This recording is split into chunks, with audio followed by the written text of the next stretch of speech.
Sweden had a number of very famous incidents where Russian submarines came into its territorial waters, and one, in fact, even sort of was beached on the Swedish coast, giving the Russian game away. Safer place with Finland and Sweden in NATO.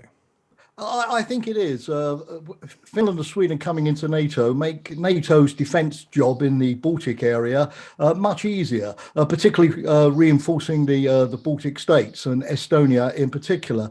These two countries also, unlike perhaps some of the more recent NATO additions, bring in substantial military capability into the alliance. And I think it's good news for the United States in that the membership of Finland and Sweden will take some of the pressure off the US and put more of the onus on the Europeans to defend their territory. That burden sharing aspect, I think, is important to the US Congress. It will also increase the overlap between countries that are in NATO and countries that are in the EU, and I think bring these two big organizations in Brussels strategically closer together. And I think finally that at a time when the autocracies clearly seem to be more threatening to the liberal democracies in terms of their resort to military power, it's a good sign that the liberal democracies are now binding together and determined to defend their interests. What does it do to Putin? Will Putin turn to his people and say, I told you, NATO is obsessed with expansion. NATO wants to wave its sabres on our borders. I've told you about that before. That's why we had to go into Ukraine. And look, Finland and Sweden are showing that they're doing the same sort of thing. It's an excellent question, of course, and Putin will certainly use his propaganda machine internally to make that point. And we know that in the absence of free media in Russia, the regime's propaganda convinces, at least for a while, a good percentage of the population. But I think cooler heads, particularly as time goes by, will see that this is a massive failure of Putin's policy. He set out in invading Ukraine to stop further rounds of NATO enlargement, to drive NATO's military forces back into Central Europe and beyond, as he put it, the 1997 borders before NATO's first enlargement. In other words, to stop NATO coming closer to Russia, and he's achieved precisely the opposite. So short term, you're probably right, there will be that propaganda effect, but I don't think in the long run, all of the people can be fooled all of the time, as Abraham Lincoln famously said, and I think it will increasingly redound against Putin.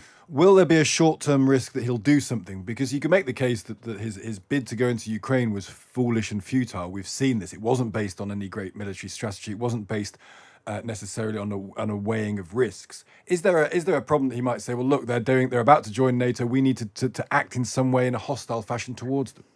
Well, to some extent, Russia has been acting in a hostile fashion against Finland and Sweden for some time. When I was at NATO, and you referred to my previous role there, Finland and Sweden were constantly coming to us complaining of cyber attacks from Russia. Finland even set up a whole centre to deal with hybrid warfare, bringing NATO and the EU into that because they felt that it was such an acute risk. Their airspace was being violated, their GPS signals and air traffic control were being interfered with. Sweden had a number of very famous incidents where Russian submarines came into its territorial waters, and one, in fact, even sort of was beached on the Swedish coast, giving the Russian game away. So it's not as if, Russia was a very friendly neighbor yesterday, and it's only now that they've decided to join NATO that Russia is becoming more hostile. But I don't think we're going to see any Russian military action. The Finns are too well armed and equipped along their border, I think, for that to be a possibility. Russia is also, of course, bogged down in Ukraine and probably doesn't have a lot of military power to spare.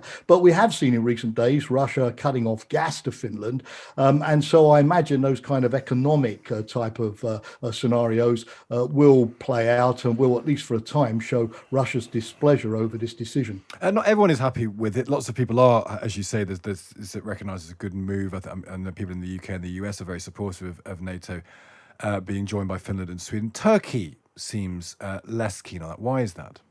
Well, the Turks, of course, have had a problem, particularly with Sweden, not so much with Finland, for some time, because Sweden has played host to conferences of the PKK, the Kurdish independence movement.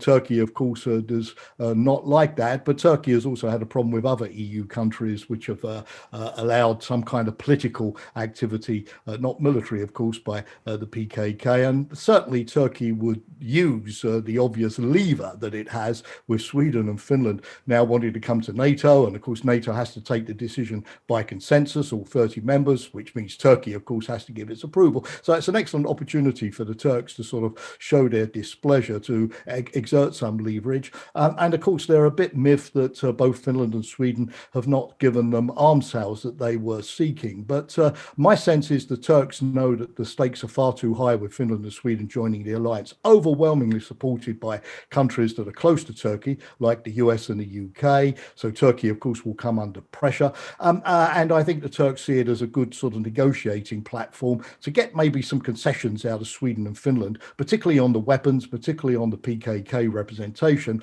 before the vote is finally taken. And indeed, the indications from NATO foreign ministers meeting in Berlin over the weekend is that negotiations were going on. Afterwards, the Turkish foreign minister Cavusoglu said that he was happy with all of the assurances he had received from Finland, a bit less happy vis-a-vis the assurances he'd received so far from the Swedes. But my sense is that this sort of horse trading, if I can call it that, will be resolved over the next couple of days. And I don't see the Turks, they certainly haven't said it explicitly, I don't see the Turks blocking the future membership of Finland and Sweden.